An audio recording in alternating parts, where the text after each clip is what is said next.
O traballo da veciñanza de San Vicente e do Concello do Grove poderá ter a súa recompensa. Dende hai anos veñen reclamando a declaración da contorna do Adrobello como ben de interese cultural.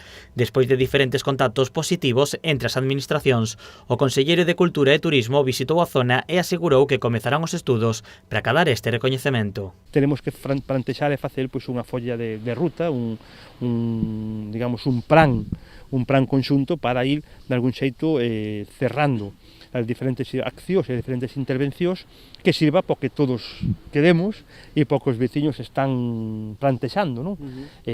Facer deste espacio un gran complexo cultural. Na zona que reclaman os veciños atópase unha vila romana a base dun campanario visigodo, unha necrópolis de inhumación do século V ou XVIII e unha fortificación da Idade Media.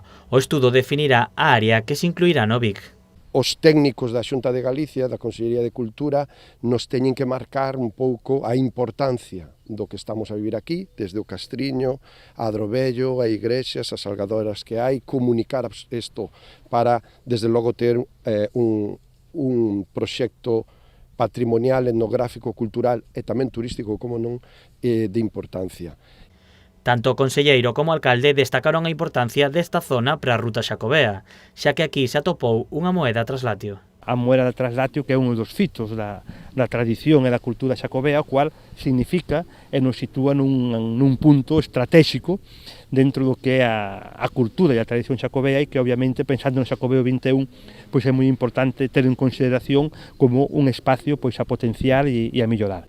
Ambos políticos tamén destacaron que nada disto sería posible sen a mobilización e o traballo da veciñanza. Foron os veciños e as veciñas os que mantiveron vivo a idea deste Adrobello e os que están recopilando información, os que están facendo acopio de información, polo tanto, a declaración de BIC eu creo que vai ser máis sinxela de tramitar do que nos esperamos, porque hai moitísima documentación gracias ao traballo de moita xente. Agora serán os técnicos de patrimonio os que fagan o estudo do lugar. O expediente de tramitación desta declaración pode chegar aos 2 anos, pero as administracións agardan que o tempo sexa moi inferior.